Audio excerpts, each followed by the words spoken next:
Hello, everyone. It's Irlianna again. Welcome back. StarSound Speaks, episode 2 and 3. I'm so excited. There's much to share with you today. And so let's just dig right in. First of all, what we're going to talk about today is just some reflections about coming out of the eclipse, as well as some victories that I see, some happy news, and I have a prayer request, and I'm going to share with you also the week's Astro. So anyway, let's just dig right in. First of all, just an announcement. I've got great astrologers lined up coming. I've got Erin Reese, an astrologer and mystic, and Yogini in California. She's going to be talking about 2 of her new books. Very excited about that, especially with Sag season and Thanksgiving coming up, and we can use the truth in this, certainly in navigating Thanksgiving when we have to deal with relatives, and some good ideas there for you. Wonderful things coming up for Thanksgiving week. S.J. Anderson, if you haven't heard that interview I just did with him, and that's up, and amazing world cycles and where we're headed, very large picture, like a 2,000-year picture. And there's a cycle that's about to come into fruition now, that's coming into fruition, that goes back to the Roman Empire. So fascinating listening. So if you haven't heard that, just please, jump in there. He's awesome. I just want to share also just one more thing about my class. I didn't change the early bird payment button. I'm just keeping it on because I'm too busy to go into PayPal and figure that stuff out. Anyway, I'm gonna, my course Astrology for Beginners starts Tuesday, the next cohort. Come join us if you feel guided. This is that really helps us with just a good foundation of the basics. And as Adam Ellenboss, my ancient astrology teacher, told us at the end of our 2 years, he said, you can never spend too much time on the basics. And I love you, Adam. You're right on. I go back to my basics every day. It's like it's a learning thing, and we hear it differently. And so this course is designed to give us the basic tools and how we see the things through the lens of ancient astrology, which has a really deep, rich dimension. So if you're interested, and we also have the mystical elements that Kali Ma is bringing in. Of course, I don't know what that is. It's mystical. We find out in the moment. So I just put my faith and trust in the divine, and it's going to be an amazing course. So join us if you feel guided. You just go to starsoundastrology.com, scroll down, you'll see it, buttons there, and all the good stuff. Okay, let's go into this week. We just came out of the eclipse. We made it. Round of applause, pat on the back. Yay, you're here. You're whole. You obviously, I'm sure we've all had insights of varying strengths. One of the things that I like about this weekend is the moon is in Cancer, so it's a great time to rest and process and comfort and nurture ourselves, take warm baths, make cookies, do whatever we need to do, sit in the garden, sit by a river. It's a nice gathering with dear loved ones, nurturing ourselves, nurturing others, hugs, fuzzy teddy bears, right? Moon in Cancer. Moon is in domicile, making a nice trine with Neptune and Jupiter. So go for it, make the most of it. It's divine grace giving us this beautiful time to really reflect upon and what has happened in the last few weeks, and to take care of ourselves. So there's that.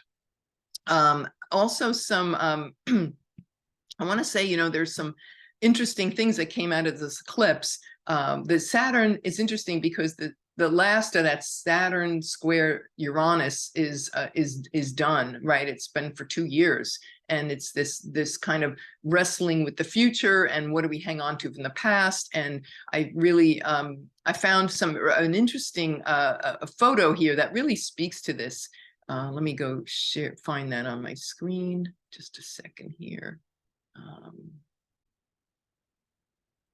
Okay, I'm attributing media. This is from the foxnews.com website. And here's a photo. This is Queen Sonja of Norway on the right, and here is Princess Martha Louise on the left. This is the Saturn Uranus square live coverage. All right, and this is the final square. The woman on the left, her daughter, she's getting married to a Black American bisexual shaman. How about that for Uranus, right? A new, unusual, different, out-of-the-box values for a royal. Just ask Harry and Meghan, right? Well, here we go. Here's her. Here's a picture of her looking very happy. She said she's found her soulmate. The two of them are like madly in love with each other. She's super happy. And they're not so happy with the royal family. So they've decided she's not going to represent the house anymore for royal duties. But she's doing her own thing. She's moving to California. She's going to be, she's really happy with this guy. And great jacket, by the way, I have to say. His name is Derek Verrett, and he's a celebrity kind of guy, spiritual guide. I don't know, friends with all these celebrities, Gwyneth Paltrow, etc., etc. Very marked difference, right, from the traditional royal family and her parents. They've agreed to disagree. All right, so very interesting. But this is again that wrestling point about my values and where I feel free, and my values about relationships that are very different from the status quo, right? So anyway, perfect example. I know we've all been through this. This is 2 years of tussling to figure that out for ourselves in our own lives, our values versus, what foundation are we going to create for the future that really reflects our authentic selves. So I just wanted to take a moment and share that. All right, moving on. Prayer request. Okay, I don't know if you heard, but Brittany Griner, the WNBA basketball star that was arrested and imprisoned in Russia, they sent her to a penal colony, or they're about to this week in Russia, which is obviously not good news. Why am I bringing this up? Well, this woman really needs prayers. And I have to say, with Mars out of bounds in Gemini and retrograde, as I've shared before, that's a lot of cray. And the thing is, with that, we want to remind ourselves that, yes, that was a very drastic, out of the box decision, right? I mean, she was only carrying prescription hashish oil. It was a prescription. She forgot that she shouldn't take it. It was an innocent mistake. She was not doing anything, quote, wrong or whatever. Very harsh sentence, obviously. It's outrageous. But we have to remember, on the positive side, Mars retrograde in Gemini and out of bounds can give us some really outrageous, out-of-the-box feats of courage and feats of tenacity and strength and vitality and stamina that we didn't know possible. Like, people are setting like speed records, and that 8-year-old kid that climbed Yosemite, the youngest in history, so we want to lean into that, and also send prayers, because Gemini is about the mind.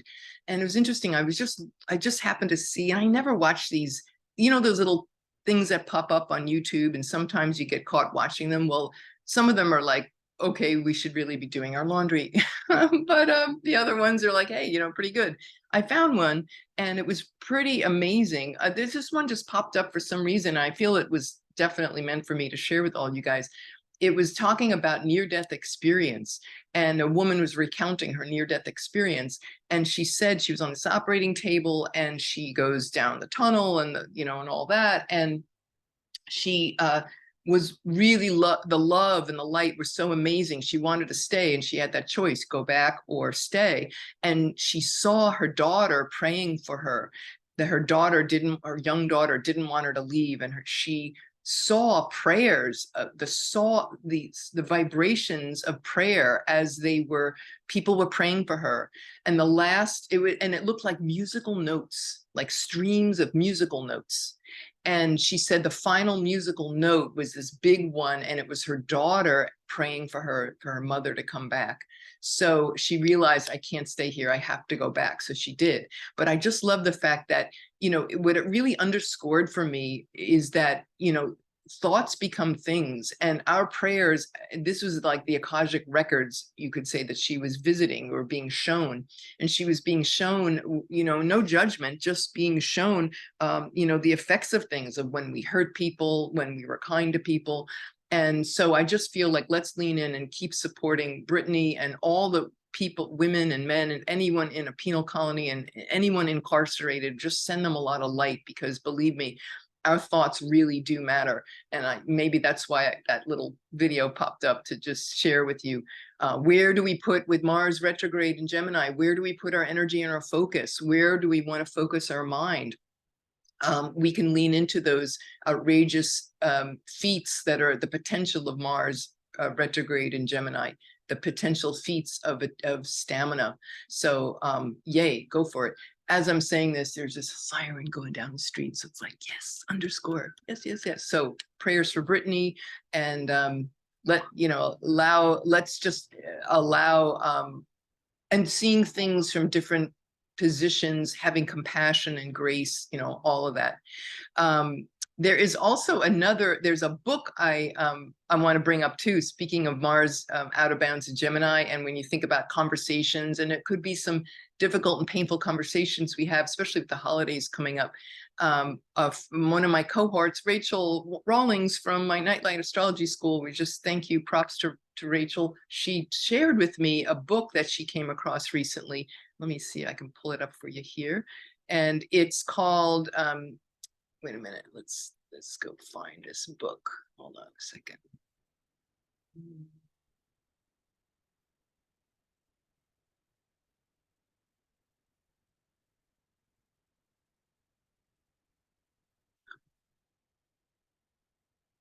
Oh, sorry, hold on just a second. Okay. It is, wait, can you see this screen? I don't want to know. I can't see. No, wait, that's not the one. I'm going to show you. Hold on. Okay. Have I found it? Yes, here it is. It's called I Never Thought of It. This is a book that apparently, I don't know if it's just come out, but Rachel shared this, and it is called How to Have Fearlessly Curious Conversations in Dangerously Divided Times. The whole title is I Never Thought of It That Way by Monica Guzman. And I thought, wow, isn't that the perfect Mars and Gemini retrograde story, right? Thinking of things, opening our minds to other points of view. So this is a great book to read during this time. I wanted to share that piece with you. So yay. All right, moving on. Oh, and before we move forward with the week's Astro and this exciting thing I'm going to share with you, one more piece of good news, LGBTQ victory. Again, I can see this, it just jumped out during the eclipse. Sometimes things happen immediately, those magical, incongruous, nonlinear change having to do with the elections. Apparently, there's this man named James Rosner became the first trans man in US history to win an election to a state legislature out of the eclipse, out of this Tuesday election. And it was a record number of trans candidates being elected for office in 2022 in the midterms. Now, this is a story that has been buried, but it's good news. And it's again showing us the power of this Uranus Saturn square, not an easy square, but certainly squares always demand action. They're in the nature of Mars, so things that move and change. So James became the first in history, and apparently what it said here is that more than 1,000 transgender candidates were on the ballot in 2022. That was a record turnout for a country. Our country's only had just 8 out trans state legislators in the US, none of them being trans men. So again, breaking of new ground. Okay, so yay, props to James. And Danica Roem was the first elected to a state legislator that was a transgender woman in Virginia, and that was, I think, 2017. So that was of course big first, but this is a continuing story. This is a welcome to our new world of inclusion and diversity. So wow, wait till Pluto Aquarius gets there. We're gearing up, right? All this new amazing liberation and a whole new reset of values. You want to talk about the Great Reset? Well, there's a Great Reset happens in many dimensions, right? So to me, this is like a Great Reset.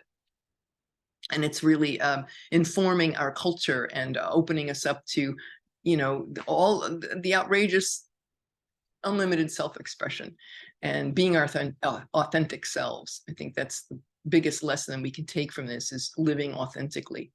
So anyway, moving on. Okay, we are now, I'd like to talk to you about the last thing is this week's Astro. So like I said, nice this weekend. We've got that lovely, what am I trying to say? The moon in Cancer. Anyway, I don't have my fuzzy slippers on yet, but I will be putting my fuzzy socks on later. The weather's going to get cold. All right, so the Monday, November 15th, the sun is in a nice trine with Neptune. We got Venus in Scorpio, trining Jupiter in Pisces. That's a lot of soul searching. That's really great for creative inspiration. You know, Venus and Scorpio, this is our black lipstick, black nail polish, right? This is our goth journey. It's been for the last several weeks. Venus is not in a comfortable place, but she's learning, right? This is an initiation, as we've spoken about, of our values, looking at things from a very deep, intense psychological perspective. It can cause us to have a lot of emotional stuff come up. But like I said, this weekend is good for processing that. With this, when Venus goes into Sag, Wednesday, November 16th, Venus is going to gain more dignity. She's going to be out of that exile, so there'll be some truth. She's learning to process the truth of what we have experienced, right? Now she's not going to come out from under the beams until December 22nd, so it may not be fully out there and integrated yet. But again, there's these realizations that are coming to us. What's our truth, our authentic truth with relationships, with what we value. Thursday, November 17th, Mars goes into exile. Mercury. Mercury will go into Sagittarius. Mercury and Venus have both been in Scorpio. So that's a really deep dive into some research and some deep soul searching, especially about intimacy and relationships. Well, Mercury going into Sag that's not where Mercury is comfortable, but there's some interesting things that can happen out of this. It's going to take on our desire to know the truth, and our desire, you know, Mercury, the little busy tabulating mind, is like, wait a minute, it's in a sign that's saying, okay, what is the truth, right? Sag is always about the big picture. It's ruled by Jupiter, right? The Zeus throwing down those lightning bolts, like, this is how it is, right? So Mercury is curious to see, and so this about 3 weeks it takes to go through a sign. So it's in this exile. But what's cool, what's fascinating about this is, as I've shared, Saturday, November 19th, Mars is going to be squaring, it's coming in this week. We are going to see this Mars come into that square at Neptune again. Remember, we talked about that. This is the second of the squares. The third is when it'll be direct in January. This is a big time, this middle to the end of March. We could be very confused and unclear with communications and conflict. That's why I was recommending, you know, when I have Erin on, listen to that podcast about the books and a conflict, and also that book that we just said about the book on Amazon about how to have radical, outrageous conversations. This is good timing. It can be conflicting, but what you want to lean into is, what is my ideal? What do I totally deeply want from my heart? Where can I come from compassion and peace and forgiveness? And how can I infuse that into conversations that I need to have, into listening I need to have? What can I bring to the table? Compassion, grace. So again, this is that square with Neptune is going to give us that opportunity to sort our way through this. What I find interesting in the collective is that this is kind of like the mystical and the logical mind meeting up and it can be in maybe in a tense kind of way. And I think about, and interesting, what came up in the news, really fascinating. Let me pull this up. Okay, I found it. I remember looking at that a few months ago and going, wow, you know, what about UFOs? Or now they're calling them UAPs, which I don't like that. UAP, it just sounds like some kind of like education plan or whatever. Let's just call them UFOs. This is an opportunity where, you know, when you think about that clash and how that could show up in the world out there, like, wow, maybe there's some kind of I'm thinking the word showdown, you know, and so what happens? What do I pull up in the news the other day? This story. This is from livescience.com. It says scientists are working on an official alien contact protocol for when ET phones Earth. Now there's a Neptune square Mars and Gemini retrograde, right? There's live coverage, folks. It says, if extraterrestrial life sent us a message tomorrow, how would humanity respond? But how about the fact that it says for when ET phones Earth? I'm like, okay, for when? So it's not an if, it's a when. So wait, let's think about that one for just a moment. Yeah, so this article is like crazy. It says it's for the first time in 35 years, a team of policy experts and scientists have united to establish a set of alien contact protocols for the entire world to follow in the event of a sudden encounter with ET. Whoa. And so I guess the thing is that this is a new research group, and it's going to go beyond thinking about the impact of humanity of a potential alien encounter, and instead start focusing on how we should respond instead. And so and there's this one I'm reading to you from this art. It says here, the related video is how to talk to aliens. And so I'm like, okay, so it's interesting with that confusion with Mars, because here's what okay, they said, the article finishes by saying, there's always been these conspiracy theories around potential alien visitors, but the US Department of Defense last week filed a claim saying there's no evidence of extraterrestrial visitors in more than 140 cases of UAPs, unidentified aerial phenomena, in other words, UFOs, reported by the military. Foreign spy drones and airborne clutter like weather balloons are far more common explanations for the oddities in America's skies, at least for now. So, okay, they're claiming there's no evidence, but then at the other hand, they've set up this whole policy think tank research thing. So it's like, talk about confusion, right? You're talking out of both sides of your mouth. The best line of this whole article, it says this quote is from one of the scientists. It says, will we ever get a message from ET? We don't know. We also don't know when this is going to happen. So again, there's that when. So it's not an if, but it's a when. But we do know that we cannot afford to be ill-prepared scientifically, socially, and politically rudderless for an event that could turn into reality as early as tomorrow. This was just published. So I just had to share that with you. But I also had to share with you, sorry guys, with this, is this from SETI, this SETI, the Search for Extraterrestrial Intelligence Institute? It's been around since 1989, but now this is this new initiative. But you know what? I'm sorry, but the Vatican beat you to it. Okay, so this was, I found another article which I just crack up about. I mean, I guess maybe, look, I'm a little, I went to Catholic school, all right? So the fact that the Vatican has gotten in on this, fascinating to me. But let me show you this other article. Oh my God. All right, you're going to crack up. All right, hold on a second. Okay, so here's an article from the Times of Israel. Why are the Pentagon and Vatican looking for UFOs and aliens? Wow. Okay. Now this was written in August of 2020, and it goes to talk about what very interesting story. But the part that I really want to point out to you was that in the, and by the way, I don't know if you guys know, but the Vatican has its own observatory in southeastern Arizona, and it's called the Vatican Advanced Technology Telescope. So yeah, very fascinating. It's been around since I think the 1890s. But anyway, and there was, in November of 2009, the Vatican hosted its first international conference on astrobiology and attendant philosophical implications of finding alien life.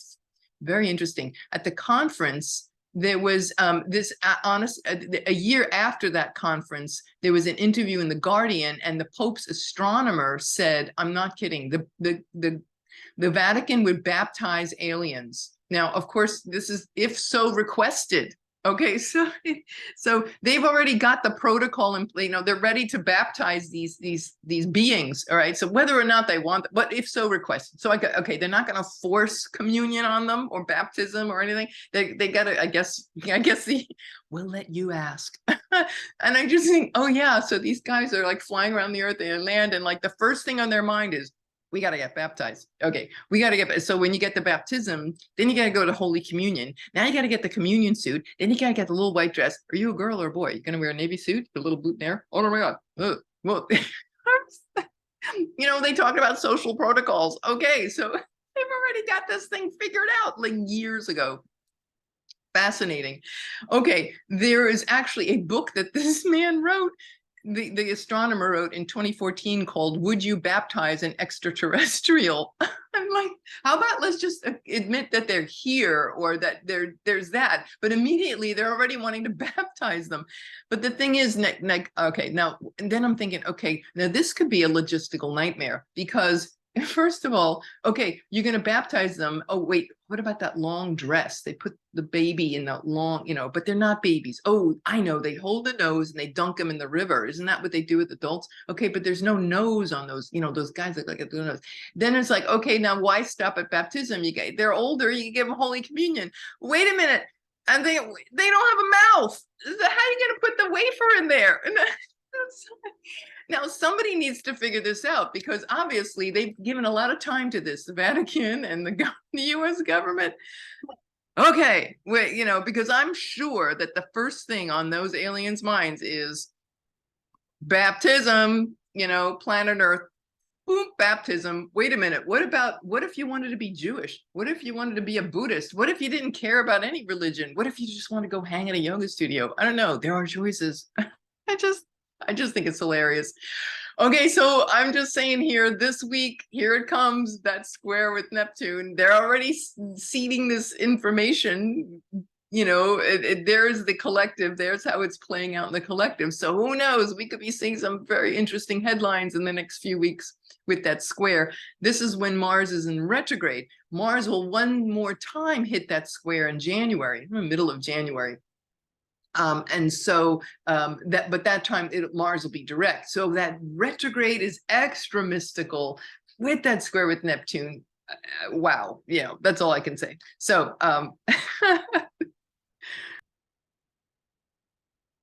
okay, I've calmed down. No, actually, I just want to say that at least you know, they may be wanting to get those communion outfits and baptism dresses on these aliens. I don't know, but but at least you could say there's been a shift here, because look, let's go back in time. What happened in the 1600s? Well, first of all, you know, they weren't always keen on people speaking up about life on other planets. Marsilio Ficino, the great Renaissance astrologer, he was a priest and an astrologer and a magician, and, you know, into all this esoteric stuff. Look him up, a really amazing guy. He was not so funny. He was burned at the stake in 1600 because he was suggesting that there's life in other planets, or that it is possible. Just the fact that it could be possible, they killed the guy. They also treated Galileo very badly, because if you remember, Galileo was the one that said, you know what, guys, actually, the sun doesn't revolve around the Earth. It's the other way around. The Earth revolves around the sun. So it's a big paradigm shift. Well, they weren't comfortable with that, so they imprisoned him. He too was charged with heresy. He did not lose his life like poor Marsilio, but he was charged with heresy and spent the rest of his life under house arrest. They also tortured him and ripped out his fingernails. Gross, I know. So hopefully we're going to be more humane this time. It seems like there's maybe a glimmer of progress here. They're just having these conversations around, you know, what to do with those baptismal and the wafer, you know, so maybe they're admitting something here, right? So they're more open. So we, you know, props, all right? There's some progress here. Anyway, that's all I want to say about. Maybe I'm probably have more to say in another episode, but I just had to. Gosh, I could not go with the headlines popping up with one video after another. And little article, you know, I just think there's some kind of, in the collective, you can see how these outer planets have the effect on us. Oh, and one other thing, when Mercury going into Sagittarius, this is not for this week, this is going to happen, but Mercury will, you know, Mercury and Venus in Sag are both going to square Neptune, Jupiter co-presence.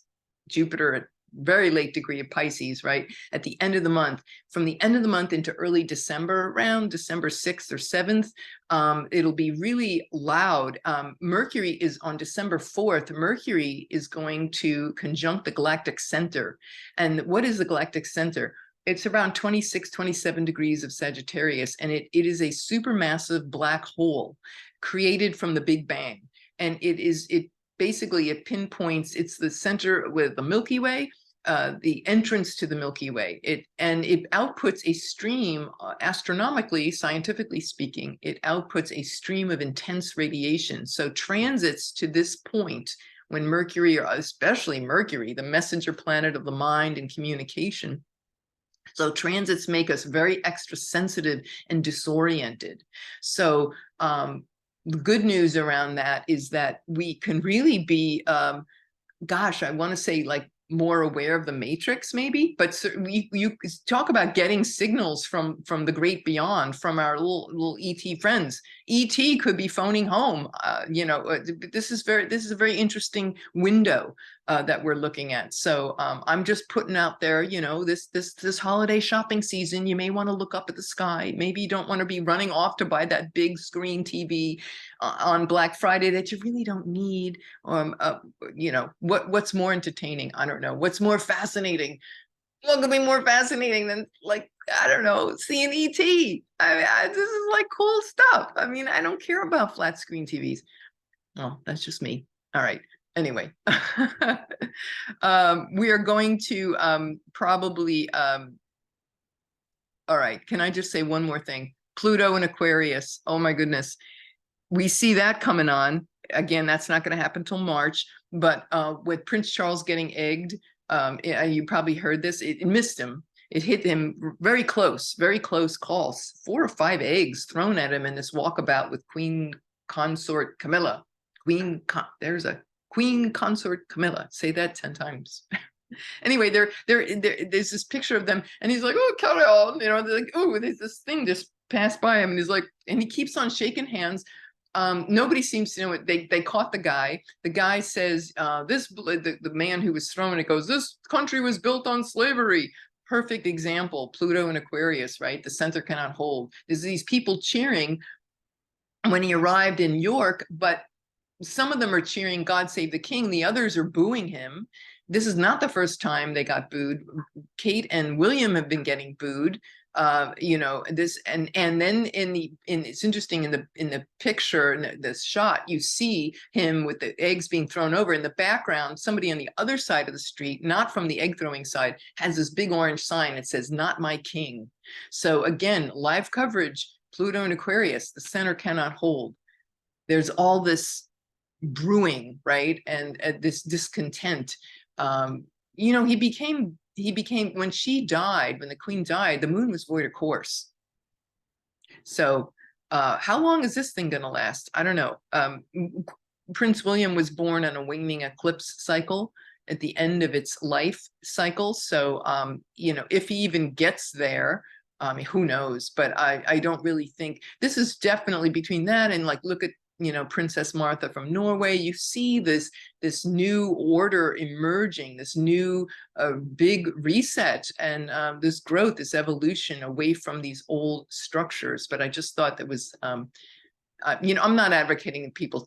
I do not agree, of course, that that's the way to handle things. I'm just simply showing the astrology and how this is at play, and these the people that greeted them, when you're like the Lord Mayor of the city and they give you like the key to the city. Well, the guy, they're dressed up in this like medieval garb with robes, and it was such a contrast to the people in the street with their iPhones, right? So there's Uranus in Taurus and the clash with Saturn, and the approach of Pluto and Aquarius ruling technology, and this outrageous, reset. But it was interesting because these people, this man continued he had this big ceremony baton and he twists it around. And meanwhile, the guy just almost got egged. And then they're carrying on, and they have this like girl holding this sword, which looked kind of cheesy. It's like something out of a 4th grade school play. But anyway, the fact is that they were carrying on with this tradition in light of all this chaos going on around them. And yeah, they caught the guy and all that, but but you heard a lot of boos, and you saw that not my king, and you know, you can just kind of see this whole thing just starting to, you know, storm clouds gathering. Anyway, that's all I have for you today. I hope that you got value out of this. And again, I've got great astrologers coming up, so please, you know, keep on listening. We got great information and for you, and great remedies and insights, and that I hope that you will find benefit with, and all that good stuff. So that's all for now. Big love. Have a wonderful week. Use this weekend, rest up, and have fun. All right. Take care, everybody. I'll see you soon. This is Irlianna Samsara, StarSound Speaks, StarSoundastrology.com. Thank you all for listening. Namaste.